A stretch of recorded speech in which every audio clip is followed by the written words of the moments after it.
오늘 우리가 함께 하실 하나님의 말씀입니다. 신약성경 골로새서 4장 2절, 3절, 4절입니다.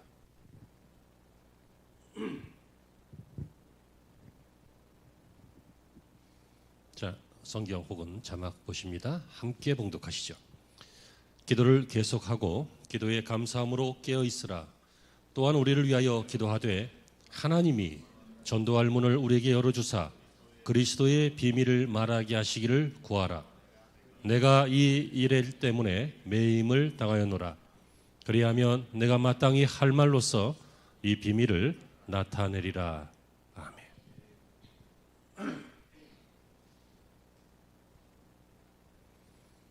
할렐루야. 6월이 되었습니다. 6월. 호국 보훈의 달, 옛날에 그런 이야기를 했어요. 요즘은 좀 의미가 조금씩은 흐려지고 있는 것 같긴 하지만, 여러분, 그러나 우리는 불과 한 70년 전에 나라의 존망을 건 전쟁을 치렀던 나라고요. 바로 그 얼마 전에는 나라의 이름도 주권도 없는 식민지 국가였습니다. 거의 다 망한 나라였습니다.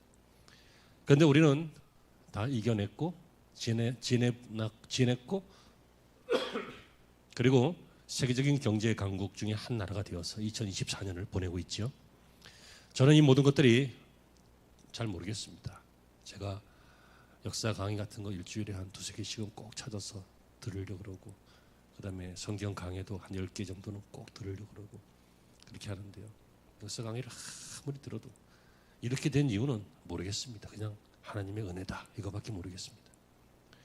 여러분, 우리보다 별로 특별하지 않은 그런 나라들도 많이 망했는데, 우리는 정말 망할 일이 너무 많았는데 기적적으로 망하지 않고 지금까지 왔습니다.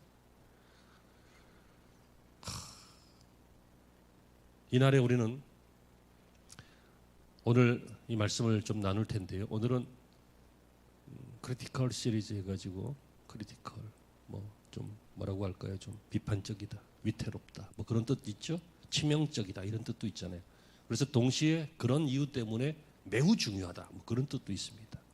아무튼 이 크리티컬한 메시지, 평상시에 정규진 목사 같은 성향으로 잘 하지 않는, 하지만 6월은 5주가 있기 때문에 주일이 이 5번의 시간은 크리티컬 시리즈로 조금 예민하고 좀 자극적일 수도 있는데 들어야 할 말, 이런 것들을 제가 잘 정돈해서 전해드리려고 준비했습니다. 특별히 6월이기 때문에, 그리고 첫 시간이기 때문에 국가에 대해서 말씀을 드리려고 합니다. 국가에 대해서 이야기를 조금 하려고 하는데, 아마 약간 정치적 성향이, 정치적 색깔이 보이신다면 잘못 본 겁니다. 저는 정치적인 이야기 하지 않습니다. 그래서 제가 성경 공부하거나 우리 양육반 할 때도 3가지는 교회에서 하지 말아라. 정치적인 발언, 그 다음에 지역적인 발언, 그 다음에 경제를 비교하는 발언, 너 몇 평이야, 난 몇 평이, 이런 거 있잖아요. 왜냐하면 그런 스타일로, 색깔로 나눠지면 안 되는 데가 교회예요. 그런 것 때문에 저 사람하고 거리가 생기고 멀어지고 싫어하고 그러면 안 되잖아요. 우리는 스타일로, 색깔로 나눠지면 안 되고, 우리는 비전으로 하나가 돼야 돼요.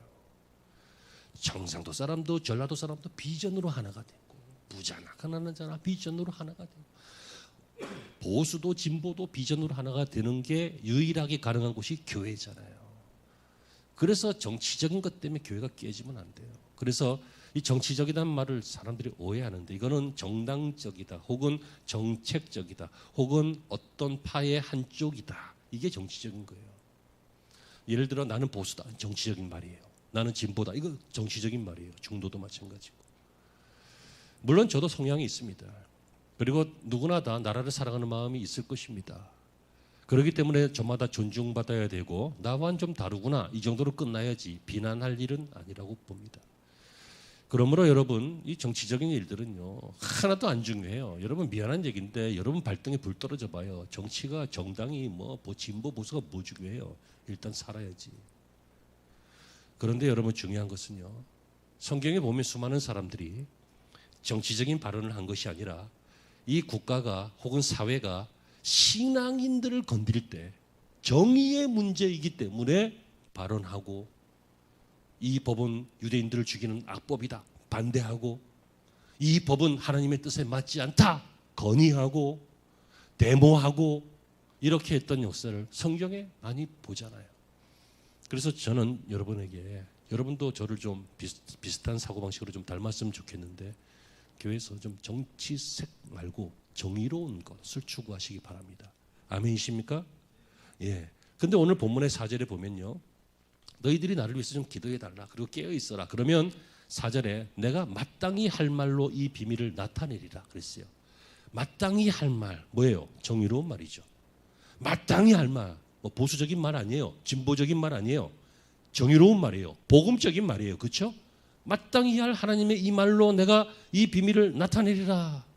다시 말하면 정치에 반대하는 일이 있더라도, 하나님의 뜻으로 사회에 문제가 좀 있더라도, 사회에 대적하는 일이 있더라도 주님의 뜻으로 내가 마땅히 할 말이라면 하겠다. 그 얘기입니다. 그래서 저는 큰 교회 목사도 아니고 작은 교회 목사이기 때문에 별로 영향력이 없어서, 코로나19 때요 시작돼서 몇 달 안 됐을 때 제가 교회가 갑자기, 여러분 그 전에 우리 교회가 이전해서요 이렇게 좀 기반을 막 만들어 갈 때였어요. 그래서 어떤 분은 목사님 교회가 이전된 게 신의 한 수였습니다, 뭐 이런 말씀도 하시더라고요. 저도 소망이 있었고 좀 그랬는데, 코로나 때 보니까 갑자기 막 반토막 나더니, 그 반토막이 나중에 또 반토막 나더니 막 엉망진창이 이렇게 됐잖아요. 그래서 기도하다가 예배를 금지시키고, 사람들 뭐 몇 명씩 이상 모이는 걸 금지시키고 막 그랬잖아요. 저희들은 다 출근하면서, 다 식당 가면서, 교회 그것도 일주일에 한 번, 24시간 곱하기 7하면 뭐예요? 모르겠어요. 아마 그 시간 중에 딱 1시간인데 이거 가지고 문제를 삼고, 다른 데는 뭐 엄청나게 문제가 됐는데, 저 인천에 무슨 교회에서 모여서 식당에서 교회 식당에서 밥 먹다가 코로나 확 퍼졌더라. 검사를 했더니 양성이 걸린 거예요, 음성이 걸린 거예요. 검사를 했더니 음성이라서 교회 갔다. 갔는데 검사 잘못한 거잖아. 며칠 더 지나니까 이제 양성이 된 거야. 뭐 그럴 수 있는 일 아니에요. 근데 그거 가지고 교회가 우스우니까, 교회는 원래 우스워요. 왜 우스운지 나중에 얘기할게. 그냥 마음껏 두들겼어요. 크리스찬들이 코로나 시국에 크리스찬들이 교회 가는 것은 사회적으로 부적응자들이다, 온전치 않은 인간들이다, 이런 분위기를 만들어냈잖아요. 그래서 제가 그때 뭐라고 했습니까? 시국선언문이라고 하는 이름으로 하도 답답해서 한 15분짜리 연설문을 만들어서 했어요. 생각나시는지 모르겠어요. 3년 전이에요. 그래서 나는 이렇습니다 하고 제 입장을 착착 이야기하고, 교회는 교회의 정보가 이렇게 하면 안 됩니다 막 얘기했어요. 근데 보면 조회수가 180회예요. 180만이 아니고. 여러분, 그래서 제가 이거는 비효과적인 일임을 알면서도 그냥 해야 할 말이니까 한번 해야 된다 했는데, 큰 교회에서 좀 하면 안 될까요? 도시마다, 도시의 지역마다 대표할 만한 큰 교회들이 있잖아요. 이런 교회들이 연합해서 교회의 편의를 봐달라는 거 아니고, 우리 입장이 이렇다, 니들 입장하고 다르다, 입장을 봐달라는 게 아니라 이것은 옳지 않은 것이다 라고 하는 것을, 신앙으로도 옳지 않고 인격적으로도 옳지 않고 또 이론적으로도 옳지 않다, 이런 주장을 큰 교회들이, 몇천 명, 몇만 명 되는 교회들이 있잖아요. 지금 모여서 전국교회, 그런 교회들이 막 100개가 연합해서 집회해봐요. 정부가 떨지. 우리 다음 그 투표할 때, 선거할 때 우리 교회는 힘을 모아서 이런 식으로 하는 사람도 안 찍을 거다 그래봐. 여러분, 그러니까 국회의원들이 선거철 되면 교회 오는 거예요. 표 때문에. 근데 그 힘을 모아봐요. 어떻게 되겠냐고. 근데 교회가 그걸 못하니까 우습게 보는 거예요. 예전에요, 스님들이 교회 절에 대해서 한번 MBC인가 어딘가에 생각이 안 나는데 거기서 막 때린 적이 있어요. 그랬더니 스님들이 막 방송국 앞에 와가지고 막 붕붕 날아다녔어. 그 다음부터요, 불교계에 대해서 한마디도 안 해요. 건들면 뭐 어려워서 안 하는지 더러워서 안 하는지 모르겠지만 중요한 건 힘을 모았단 말이에요. 근데 교회는 우습지. 교회 우습지. 목사들 봐도 우습고 웃기는 소리나 하고 재밌는 소리나 하고. 물론 다 그런 거 아닙니다. 뭐 실명을 밝히긴 어렵습니다만은 제가 좋아하는 목사님 그리고 잘 모르는 목사님들 포함해서 아주 강경하게 정부에 대치해서 정부가 나중에는 구청이 손들고 시청이 손들었어요. 그냥 니네 교회는 예배해라. 이게 무슨 법이야? 너는 하지 말아라. 너네는 더러우니까 해라. 귀찮으니까 해라. 뭐 그랬던 목사님들도 물론 있습니다.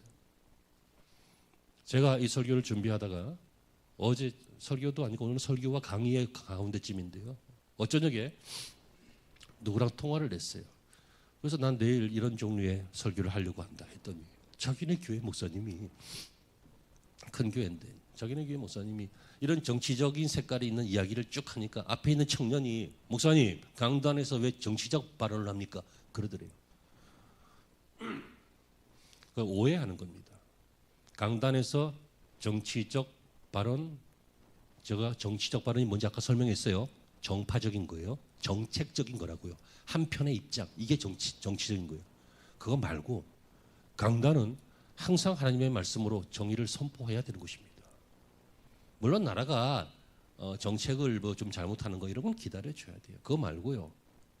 교회를 건드리는 것, 신앙을 죽이려고 하는 것, 그런 건 되들어야지.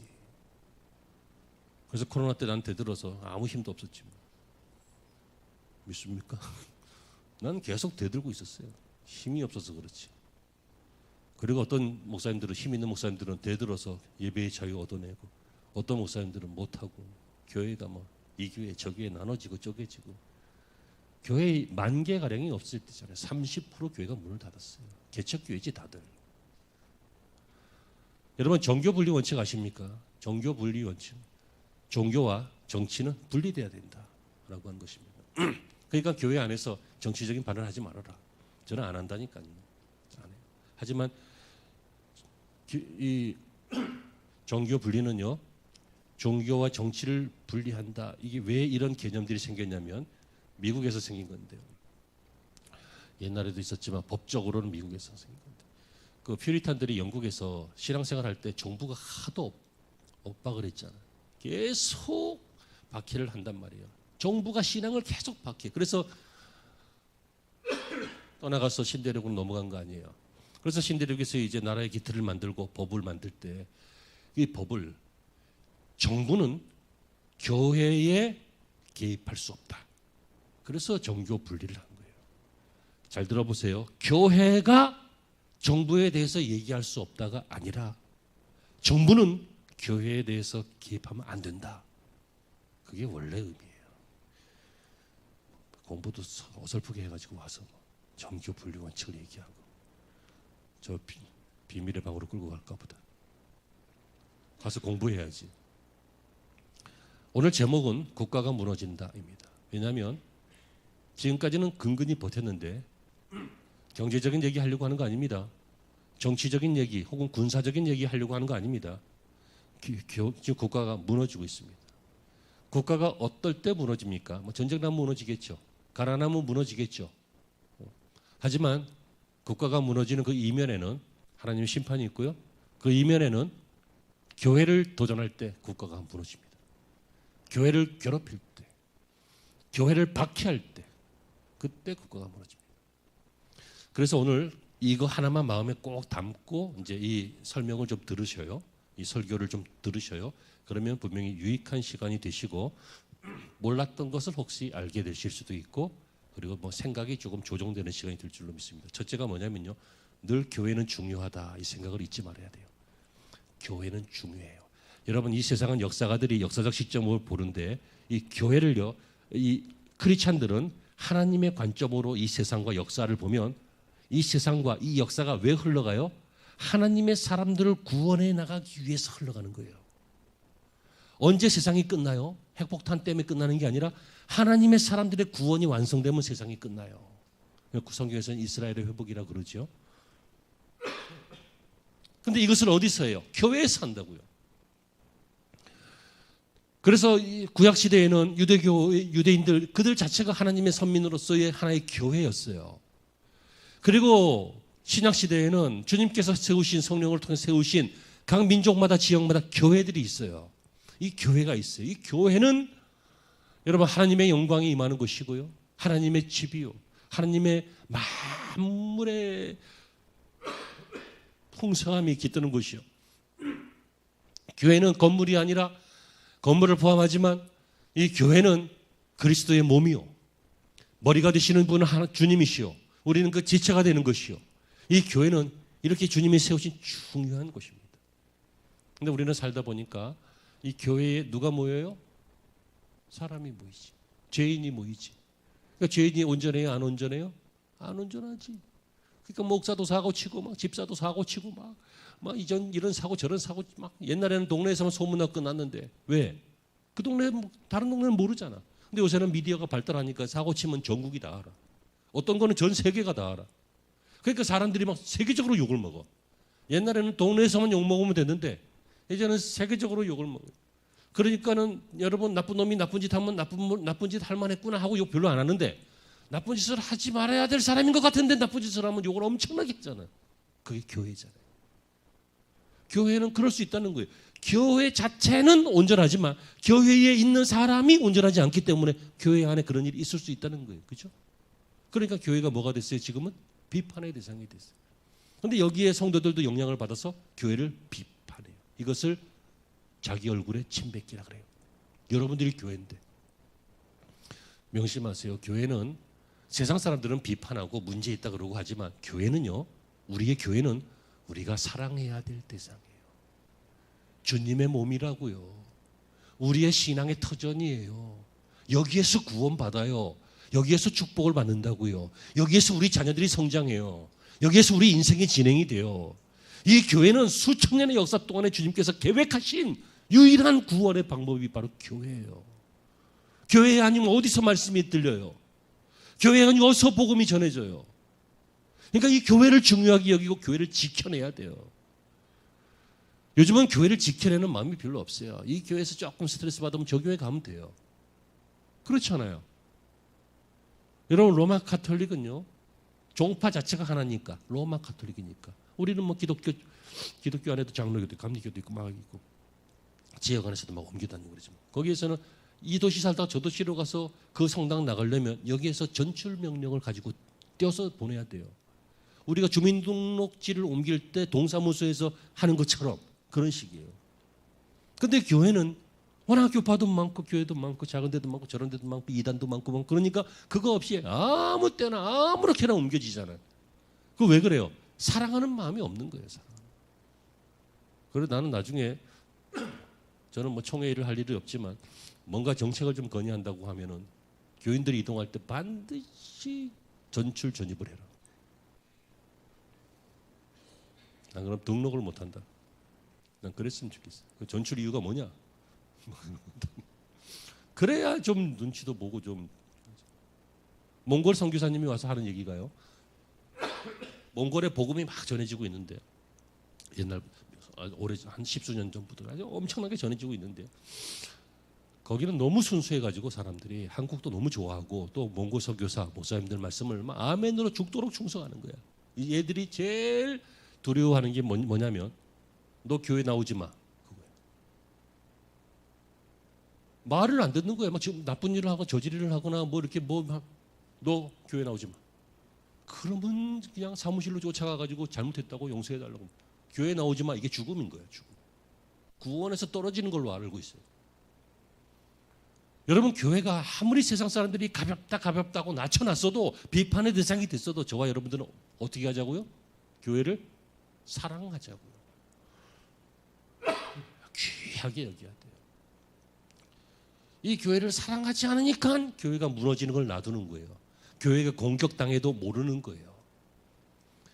교회 안에 이런 문제가 있고 세상이 교회를 이런 식으로 핍박하고 있다라고 하는 것을 설명을 들어도 무슨 정치적인 얘기 하면서 거절하고 듣지 않으려고 그러고 모르는 거라고요. 자, 마귀는요. 그래서 우리를 지옥 못 가게 하려면 뭐만 하면 돼요? 교회만 막 복잡하게 만들면 돼요. 왜요? 이 교회 안에서 말씀이 전해지고 그러니까 교회를 무너뜨리고 말씀을 무너뜨리면 자동으로 지옥 가잖아. 그러니까 마귀는 이것만 하면 돼. 교회만 막 공격하면 돼. 막 정부 막 사용하고 사회 사용하고 지도층 인사 막 지식 사용하고 경제 사용해서 교회만 무너뜨리면 돼요. 그래서 마귀가 했던 것이 많이 있는데 첫째로 이념하고 마귀가 이념을 사용했어요. 마귀가 어떤 정치를 사용했다고요. 이념을. 그랬더니 뭐가 나왔어요? 공산주의가 나왔죠. 그죠? 그래서 막 뒤집어 엎고 공산주의가 교회를 인정하지 않죠. 왜? 마귀의 배우가 마귀니까. 어두운 세력이니까. 그래서 수많은 믿는 사람들이 핍박받고 죽었잖아요. 그런데 여러분, 공산주의 우리가 알다시피 중국도 이미 말이 공산주의지, 공산당 일당 체제이긴 하지만 자본주의처럼 이렇게 다 변했고 다 그러고 지금 소련이 없어진 지도 오래됐고 러시아가 좀 약간 장기 집권으로 갈 것 같긴 한데, 아무튼 공산주의 사회주의 체제는 이미 한물간 시대고 또 가난한 시대고 인정을 못 받아요. 그러니까 마귀가 이번에는 그다음에 어떻게 했어요? 조금 더 가까이 접근했어요. 그래서 마귀가 신학 교회에서 가르쳐야 될 사상들 신학하고 묶였어요. 그랬더니 어떤 일이 생겼어요? 자유주의 신학이 나왔어요. 자유주의 신학이 뭔지 아십니까? 처음 들어보십니까? 자유주의 신학은요, 인간의 이성이 하나님을 향한 순수한 신앙보다 더 중요하게 여겨지는 거예요. 예를 들어서 예수님께서 갈릴리 바다 위를 걸으셨다 그러면요, 이렇게 해석해요. 갈릴리 바다의 그 새벽녘에는 물 한 개가 자욱하게 깔리는 그런 특성이 있기 때문에 예수님께서 물가를 싹 걸으시면 무리를 걷는 것처럼 보일 가능성이 있다. 그래, 그럴 가능성이 있다고 쳐. 굳이 그딴 소리를 왜 하는데? 믿고 싶지 않은 거지. 그래서 실제로요, 지금 서구권 교회는 거의 다 많이 무너졌는데, 영국이라든지 독일이라든지는 서구권 교회 목사님들은 예수님의 부활을 믿느냐, 역사적 부활을 믿느냐, 3분의 1만 믿어요. 3분의 1만. 그리고 십자가 사건이 진짜 역사적 사건인 걸 믿느냐 그랬더니 2분의 1만 믿는다. 나머지는 다 제자들이 만들어낸 얘기다. 신화적 이야기다. 신화적 고찰이다. 이렇게 평가해요. 이게 왜 그래요? 자유주의 신학 때문에 그래요. 성경을 믿지 않는 거예요. 미국의 조 바이든 대통령이 취임할 때, 여러분 제가 영상 예전에 보여드렸죠. 취임할 때요, 미국은 전통적으로 성경 위에 손을 얹고 대통령 선서를 하잖아요. 근데 그러면 이제 목사님들이 전통적으로 목사님들이 나와서 대통령을 축복하고 나라를 축복합니다. 근데 이번에는 어떤 그 힙합 스타일의 어떤 흑인 목사님이 나왔는데, 이분이 기도를 쫙 하면서 어떻게 하는지 아십니까? 예수님의 이름으로 기도합니다. 이렇게 안 하고 브라만의 신, 그 다음에 무슬림의 신, 그리고 우리가 알 수 없는 그런 신들, 이런 신들의 이름으로, 그리고 예수 그리스도의 이름으로 기도합니다. 이게 실제로 벌어지고 있는 일이에요. 실제로 이것을 보는 수많은 미국인들이, 그리고 전 세계인들이 어떤 의식을 갖겠냐고요. 여러분, 마귀는 우는 사자처럼 교회를 깨트리고 있다. 어떻게 깨트려요? 몽둥이 들고 댕겨서 막 깨트리는 게 아니라, 전에는 막 정치하고 묶여갖고 공산주의로 막 때리더니 이제는 신학하고 묶여갖고 자유주의 사상으로 막 성경을 믿지 않게 만들고 말씀을 믿지 않게 만들고, 그것은 목사나 하는 목사니까 목사 같은 소리 한다 하고 이렇게 우리 교회를 깨트린다고요. 그때 여러분 정신을 바짝 차리고 오늘 본문의 말씀처럼 깨어서 이게 무슨 일이야? 이게 무슨 의미지? 하고 깨어서 있어야 되는데 이게 잘 안 될 때가 많잖아요. 권투를 하다 보면요, 스파링을 하는데 처음에 뭐예요? 탐색전이라는 걸 해요. 이것들이 재밌다 그렇게 하나도 없이 이래전 내내 뱅뱅 돌다가 그냥 들어간다. 뭐 좀 권투면 때리고 뭐 맞고 그래야 될 거 아니야. 근데 뭐 뱅뱅 돌아 3분 내내 돌다가 들어가. 돌겠어 아주. 웃자고 하면 좀 웃어봐. 오늘 집안에 뭐 안 좋은 일 있으세요? 자, 그 탐색전이에요. 그거 중요한 거예요. 왜요? 내가 이렇게 하면 이것이 어떻게 반응할지를 판단하는 거잖아요. 마귀가 그렇게 해요. 찔러보는 거예요. 막 신학으로 찔러보고 자유주의 사상으로 막 브라만의 신을 초청하고 막 알라 초청하고 막 그럼 찔러보는 거예요. 근데 가만히 있네. 그럼 어떻게 해요? 더 찔러다가 꼴까딱 삼켜버려요. 우는 사자와 같이. 그럼 어떻게 돼요? 이게 신앙의 마음이 아니라 세속적인 마음으로 교회 다니는 거예요. 인생 사는 거예요. 여러분, 가룟 유다가요, 처음부터 그렇게 나쁜 놈 아니었어요. 근데 슬슬 이제 뭐 예수님에 대한 실망도 하고 그랬겠지만, 가룟 유다가 나중에 보면 성경에 보면 이렇게 돼 있어요. 사탄이 가룟 유다에게 예수 팔 생각을 넣은지라 이렇게 돼 있죠. 생각을 넣었다 그랬어요. 그럼 우리 안에 이 교회를 떠나야지 이런 생각이 들어도 아니야, 이거는 신앙이 아니지, 내가 다시 한번 해야지, 이렇게 하면 되잖아. 예? 확 저걸 확 하다가 에이, 주님도 나 참아주셨는데 하고 그냥 화해하고 뭐 이러면 되잖아. 근데 그 생각을 끝까지 밀어붙이면 어떤 일이 돼요? 쿡쿡 찔러도 간을 봐도 그냥 그 생각을 넣어줬더니 그 생각을 갖고 있어. 그럼 어떻게 돼요? 요한복음 19장에 보면요, 사탄이 유다에게 들어간지라. 처음부터 마귀가 들어오는 거 아니에요. 생각을 넣어주고 환경을 하다가 나중에는 그 사람을 확 지배한다고. 그러니까 여러분 제발 교회가 중요하다 이런 생각을 하시고, 제가 오늘 해야 될 어떤 내용들에 대해서 자세하게는 안 할 거예요. 왜냐하면 강단에서 하기 어려운 말들도 많고 또 그런 것들은 공부의 개념이기 때문에 여러분들이 공부하시면 돼요. 하지만 제가 소개는 하고 위험하다는 것 정도만 말씀을 드리는 거예요. 우리는 가만히 있는데요, 국가가 교회를 건든다 이런 식으로 뒤에 배경은 마귀죠. 근데 그 마귀를 사용해서 막 예배 못 드리게 하고 막 교회를 막 수준을 떨어뜨리고 사회적으로 뭐 불이익을 주고 교회를 결국 망하게 하는 정책을 만들어서 그 정책을 실행하려고 하고 하면 어떻게 해야 된다고요? 말해야 된다고요. 저항해야 된다고요. 여러분 개신교를 프로테스탄트 처치라고 합니다. 프로테스탄트가 저항하는 사람들이란 뜻이에요. 그게 기독교 정신이에요. 여러분 요셉이 누구입니까? 이집트의 정치인이에요. 솔로몬 왕이에요. 다윗 왕이에요. 정치인이에요. 모세 민족의 리더 정치인이에요. 뭐 엘리야 이런 사람들 선지자지만 정치인이에요. 아합하고 같이 토론하는 사람이에요. 이 가뭄의 원인이 뭐냐 뭐 이렇게 하면서 니다 막 이래 가면서 너냐 그랬더니 네가 이스라엘을 괴롭히는 자냐? 내가 아니라 너다 그러면서 막 데모하고 그랬던 바로 이런 사람들이 다 크리스천들이에요. 여러분 세례 요한도 이제 때가 다 돼서 순교한 거지만 표면적인 이유는 왕의 부정을 직언하는 바람에 그 동생하고 이렇게 결혼하고 막 그런 거 있잖아요. 그래서 죽은 거 아니에요. 정치 때문에. 일제시대에 민족 대표 33인 있죠. 그들 중에 33인 중에 16명이 크리스천들입니다. 당시 복음화율이 1.5%예요. 그러니까 100명 중에 예수 믿는 사람들이 1.5명이에요. 그렇다면 여러분 민족 대표 33인 중에 크리스천은 한 명도 없어야 되는 거예요. 그렇잖아요. 근데 16명이었어요. 유관순 열사, 윤봉길 의사 이런 분들 크리스천들이었어요. 감옥에 갇힌 사람들의 투옥자들의 20% 이상이 크리스천들이었어요. 할 말을 하다가 된 거예요. 일제에 항거한 단체는 기독교밖에 없었어요.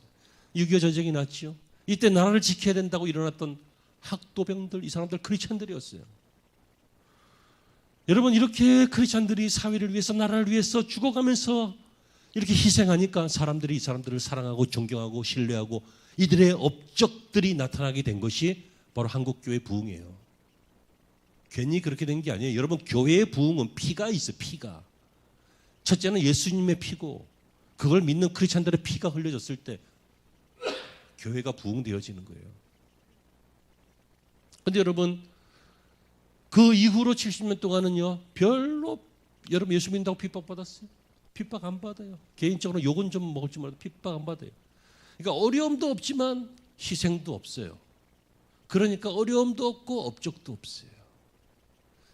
그 희생과 업적으로 교회가 부흥되었는데 이제는 한국교회가 막 세계적인 부흥을 이루었는데 희생도 없고 목적도 잃고 그래서 어떻게 됩니까? 1990년대부터는 이 부흥이 끝납니다. 한국교회의 부흥은 끝나고 이제 쇠퇴하기 시작합니다. 한때 1200만까지 갔던 크리스찬 통계 수치는 이제 한 700만, 저는 실제로는 500만 정도라고 봅니다. 지금까지요 개교의 부흥이 가장 큰 목적이었어요. 뭐 선교, 뭐 나라, 정치 올바름, 경제적 안정 이런 거 아니고 그냥 뭐 개교의 부흥, 부흥만 된다면 뭐든지 갖고 오는 거야. 뭐 신사도주의 운동도 갖고 오고 막 이상한 영성 운동도 갖고 오고 막 다 갖고 와가지고 막 교회 부흥만 위해서 막 그러다 보니 막 이단도 많이 생기기도 하고 무리를 많이 일으키기도 하고 이런 일들이 됐어요.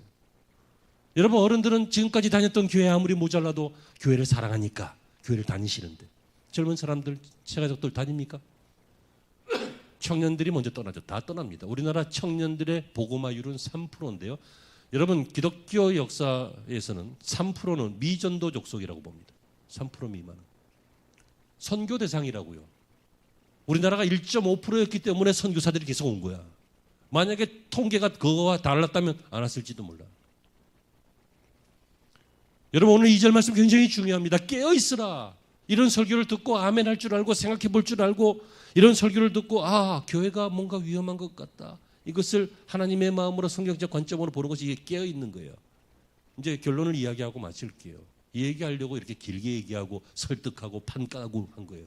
뭐냐면 아무것도 아닌 것 같지만 별거 아닌 것 같지만 뭐 이런 거예요. 학생 인권 조례 이런 거. 포괄적 차별금지법 이런 거. 뭐 그거 그냥 법조항 아니에요. 여러분 그게 그냥 법조항이고 내 마음에 들건 안 들건 뭐 좀 그렇다면 난 상관 안 했을 거야. 하지만 이것은 결국요 마귀가 문화와 만나서 마귀가 정치와 만나서 공산주의가 됐다 그랬죠. 그렇죠?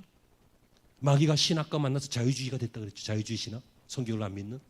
근데 마귀가 나중에 문화와 만나서 이 대세의 흐름, 사람들의 의식이라고 하는 이 문화와 만나서 뭘 만들어냈냐고요? 이런 걸 만들어냈어요. 학생 인권조례, 포괄적 차별금지법. 근데 이게 왜 문제냐면 이게 교회를 공격하는 거예요.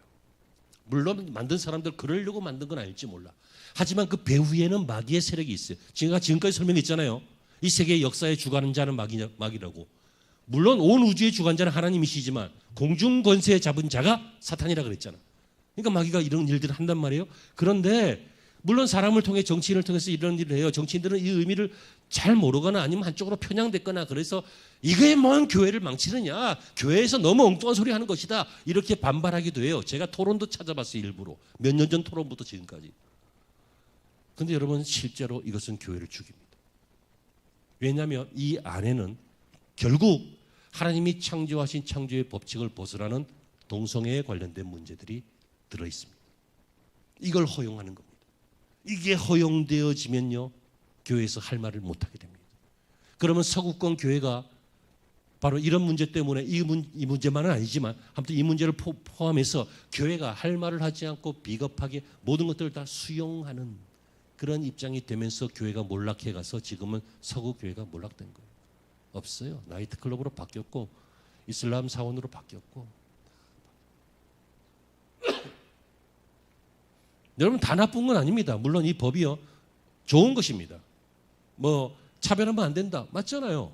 그리고 학생인권조례 학생들 처벌 그렇게 하면 안 된다. 도발 자유 주고 뭐 이건 좋은 것입니다. 그런데 문제가 뭐냐면 뭐 성 정체성 강화 이런 거예요. 성적 자기 결정권. 여러분 이것은 사람이요 때가 되면 적당한 기관에서 학교나 기관에서 그리고 부모를 통해서 그리고 자기 스스로 사춘기를 겪어나가면서 이 정체성에 대해서 알게 되는 날들이 옵니다. 그런데 막 10살, 11살, 12살 이런 아이들 데리고 그것을 일찌감치 그것을 교육시키면서 이것을 사회적으로 더 드러나게 하는. 그러니까 이것이 얼핏 보면 교육시키고 좋은 것 같은데 나중에 보니까 얼핏 본 거 그건 얼핏 본 거야. 자세히 보니까요 오히려 문제를 더 많이 양성해요. 그래서 그 청소년 정책연구원이라고 하는 데가 있어요. 거기서 청소년들에게 조사를 해봤더니 요즘 아이들은 생각이 어떠냐면요. 결혼하지 않고도 같이 살 수 있다라고 하는 사람이 60%예요. 아이들이. 결혼하지 않고도 같이 살 수 있다. 혼전 농고 괜찮다. 60%가 그렇게 생각한다. 이게 사회 문화예요. 사회적인 분위기예요. 그리고 결혼할 의사가 있느냐? 남자는 39.5%. 여자아이들은 18.8%만 결혼하겠다. 나머지는 모르겠다. 안 한다. 이쪽이에요. 부정적인 쪽. 이 의식이 언제부터 이렇게 된 거예요? 뭐 갑자기 이렇게 된 건 아니에요. 조금씩 하다 보니까 지금까지 이렇게 온 거예요. 그런데 그 이면 배경에는 문화가 있었다는 거예요. 그 문화 뒤에는 사단이 똑똑한 사람들 사용하고 정치 사용해서 이렇게 만들어 간다는 거예요. 그런데 이 나라는 결국 어떻게 됐습니까? 합계 출산율이 0.72%라 그러죠. 그러니까 2명이 결혼했는데 0.72명을 만들어내는 거예요. 한 명도 안 만들어내는 거예요. 그래서 서구의 사회학자들과 문화학자들은요, 대한민국을 주목하고 있어요. 가장 빨리 망할 수 있는 나라. 자생력이 없는 거예요. 힘이 없는 거예요. 그런데도 지난 정권들이 지금까지 이 출산율 좀 높여보려고 380조를 썼단 말이에요. 예전에는 막 아들, 딸 구별 말고 둘만 낳아 잘 기르자 그러다. 둘도 많다 하나만 낳자. 그래서 우리가 농담으로 했어요. 앞으로 두 집 건너 하나씩 낳자. 이런 표가 나오겠네. 그랬더니 실제로 지금 두 집 건너 하나씩이야. 여러분, 이 포괄적 차별금지법, 이 차별금지법이 좋은 단어입니다. 그래서 모르기 때문에 속습니다. 근데 여러분, 전 세계 33개국이 지금 이 법을 통과시켜서 실효적으로 차별금지법이 실행되고 있는데 다 선진국이에요. 미국, 캐나다, 뭐 영국, 독일 뭐 이런 식으로. 저 나라가 얼마나 많은데 33개국인데 뭘 그렇게 걱정하느냐. 이 33개국이 세계의 한 90%의 영향을 가지고 있는 나라예요. 그런데 문제는요, 물론 다른 이유도 있지만 이 이후로 쑥대밭이 됐어요. 교회도 무너졌어요.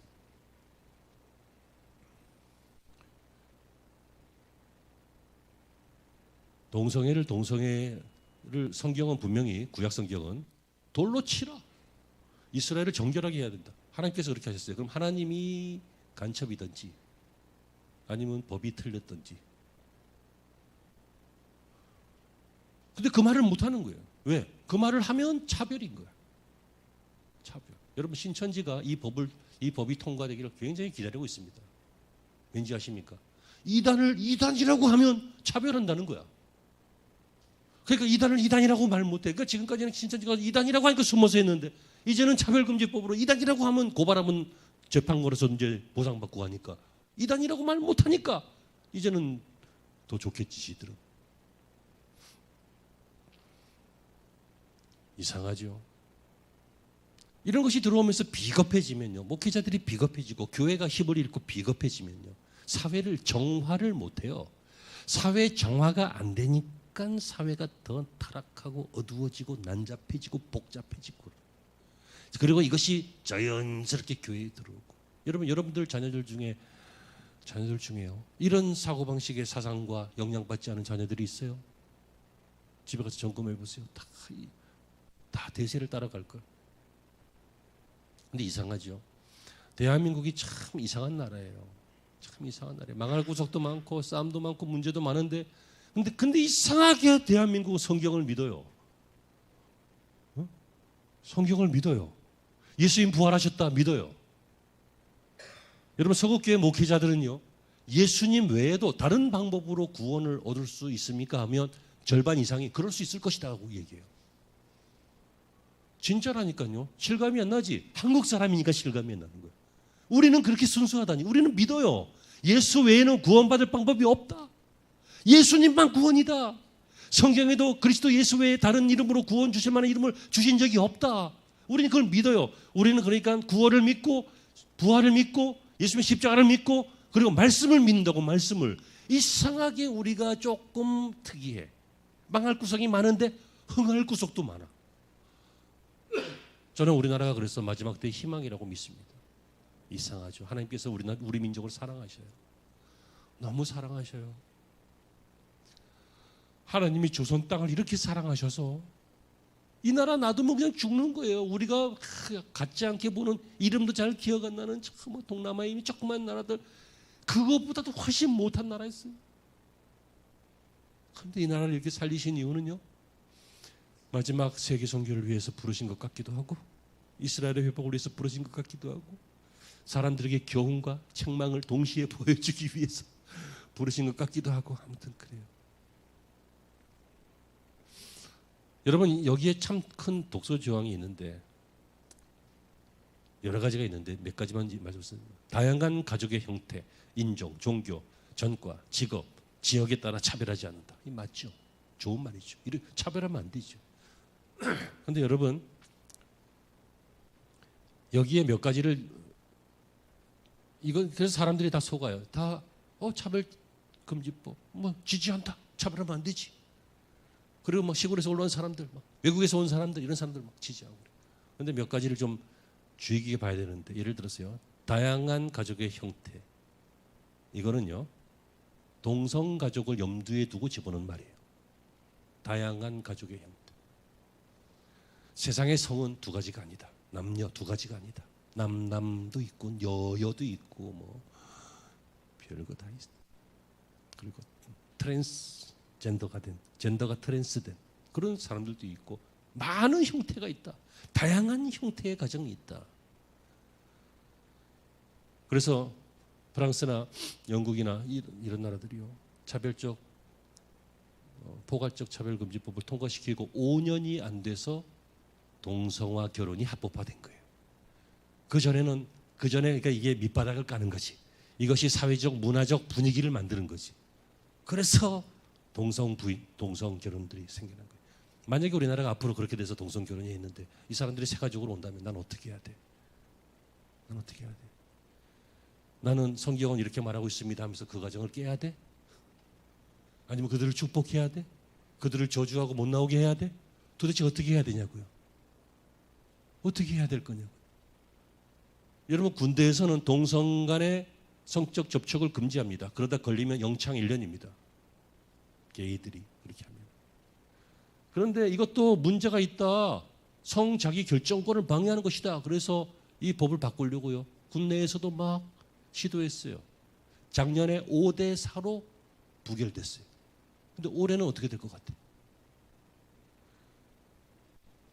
2007년에 발의된 이 포괄적 차별금지법이요, 올라갈 때마다 하나님의 은혜로 부결되고 11번이나 부결돼서 지금 2024년까지 왔는데 이제 22대 국회가 이제 5월 30일에 시작됐잖아요. 근데 이 사람들이 올라가서, 내가 실명은 말하지 않겠지만 막 이것들이 올라가서 모르고 하는 거겠지만 막 이거 밀어붙여, 만약에 된다면 여러분, 그때부터요, 여러분들의 목사는 2달에 한 번씩 고소당할 것이고 1년에 한 번씩 재판받을 것이고. 왜요? 제가 말은 할 거거든. 큰 교회가 아니라서 영향력은 없겠지만. 하지만 큰 교회 목사님들이 과연 법적인 제재를 각오하고 다 얘기할까요? 이런 식으로 성경에서 반대하고 있는 것을 우리도 반대한다, 이렇게 말하면 벌금 내야 되고 이렇게 말하면 재판받아야 된다면 그거 하겠냐고요? 안 합니다. 그러면 교회가 힘을 잃습니다. 그러니까 교회가 힘을 잃으니까 우리 자녀들의 양육도 안 되고, 자녀들의 양육이 안 되니까 신앙은 어떻게 돼요? 대가 끊어집니다. 이슬람은요, 이슬람의 자녀는 100% 이슬람입니다. 왜냐하면 이슬람은 자녀들이 부모 말을 안 들면 부모가 죽입니다. 그럼 물론 법적으로 안 됩니다. 죽이면 안 돼요. 근데 죽입니다. 근데 그 사람들은 뭐라고 하냐면 살인이라고 안 하고 명예살인이라고 합니다. 이슬람의 전통을 지키기 위해서, 우리의 신앙의 이 전통을 지키기 위해서 내 자녀를 나는 눈물을 머금고 죽였다. 그러면 법적으로는 문제가 되지만 명예살인이니까 체포하지 않았습니다. 그러니까 무슬림의 자녀는 100% 무슬림이에요. 우리는 믿는 사람들 자녀들 교회 안 나오는 사람들 많죠. 힘을 잃어서 그래. 힘을 잃었어. 할 말을 다 못했어. 이게 습관이 안 됐어. 여러분, 1970년대까지만 해도 무슬림은 전 세계에 5억 정도가 됐는데 지금은 20억 정도 됩니다. 막 유럽이요, 일손이 부족하니까 이 이민자들을 막 북아프리카 쪽하고 막 저쪽하고 아랍 중앙아시아 쪽하고 막 이들이 상당수가 무슬림들이거든. 그러니까 이들이 막 들어와서는 막 거기는 아내를 4명씩 둘 수 있고, 그죠? 그러니까 조금만 놔도 막 10몇 명씩 낳는 거잖아. 그러니까 막 인구를 엄청 늘려놨어요. 그래서 서구 사람들은 저 무식한 것들 하나씩만 낳지 아니면 낳지 말지 뭐 이렇게 하고 있는 것들인데, 애를 이렇게 낳으니까 어떻게 합니까? 무식하다고 했지만 지금은 어떻게 됐어요? 자국민이 소수가 되고 외국인이 숫자가 많아지니까, 그리고 이들에게 투표권이 있으니까 이들이 모여서 정부에 딜을 합니다. 합의를 한다. 그럼 어떻게 돼요? 정책을, 자기들에게 좋은 정책을 써야 돼요. 그러니까 무슬림 여자들은 A를 낳을 때마다 프랑스에서 정부에서 돈을 많이 줍니다. 우리나라도 그거 하고 있죠. 많이 아파. 많이 줍니다. 이게 뭔지 몰라요?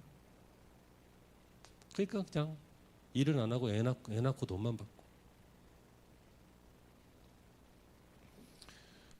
자유, 인권, 평등 얼마나 좋은 단어예요. 근데 동성애가 여기에 싹 같이 껴서 동성애도 자유, 인권, 평등이라고 하는 단어를 쓰면서 우리는 이렇게 살 자유가 있다. 그러면 당신들은 그걸 좋아서 그렇게 한다면 여러분, 우리는 대다수의 우리는 그걸 싫어할 자유 없습니까? 오히려 차별을 금지한다고 하면서 왜 대다수의 우리들을 차별하는 거예요?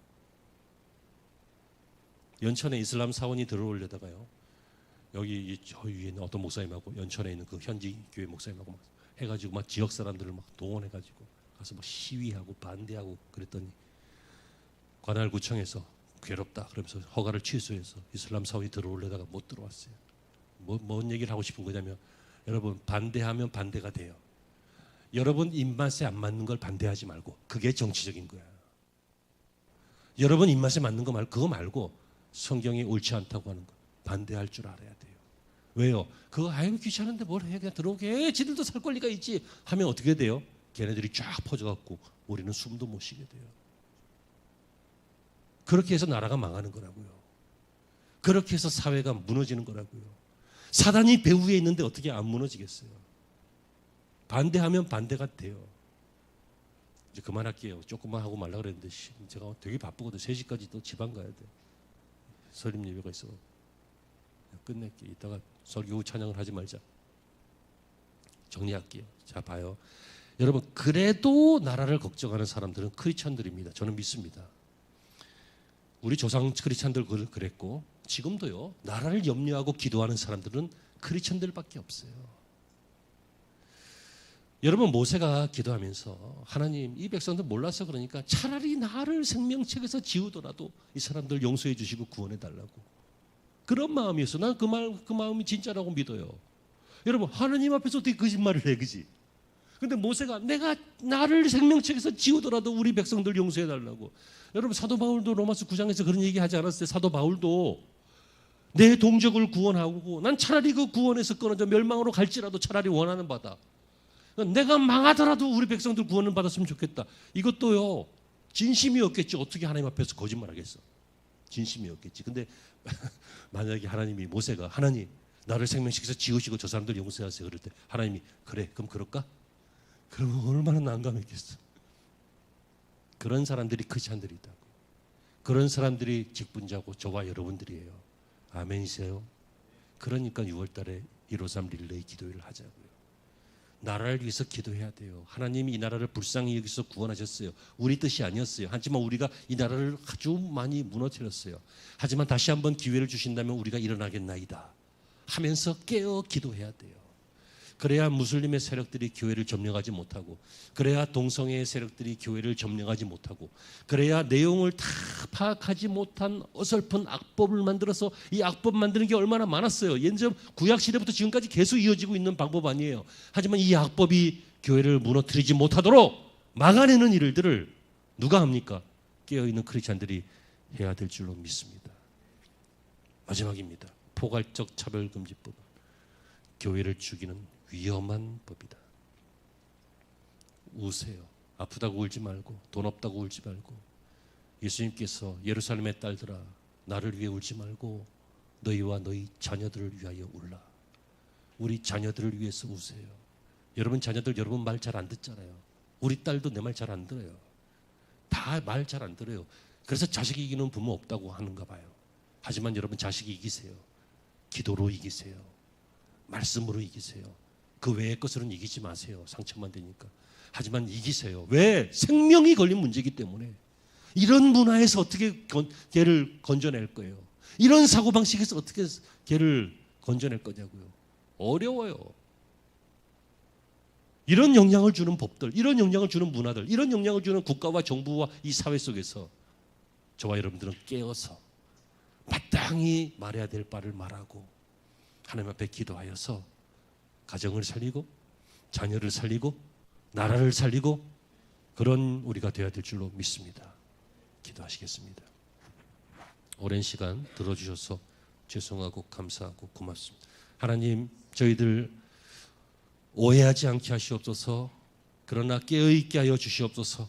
이 이후로 관심을 갖게 하여 주셔서 좋은 공부도 있게 하여 주시고 좋은 정보를 잘 취득하게 하여 주셔서 이것이 얼마나 깜짝 놀랄 중요한 일인가 깨닫게 하여 주셔서 교회들이 새롭게 되게 하시고 조국 교회가 새롭게 되게 하여 주시고 그래서 이 나라가 사는 일들이 생겨나게 하여 주시옵소서. 민족 살리는 것 크리스천들입니다. 교회 살리는 것 크리스천들입니다. 자녀 살리는 것 크리스천들입니다. 저희들이 이 중차대한 일의 주인공임을 믿고 이 일에 힘을 내게 하여 주시옵소서. 예수님의 이름으로 기도합니다.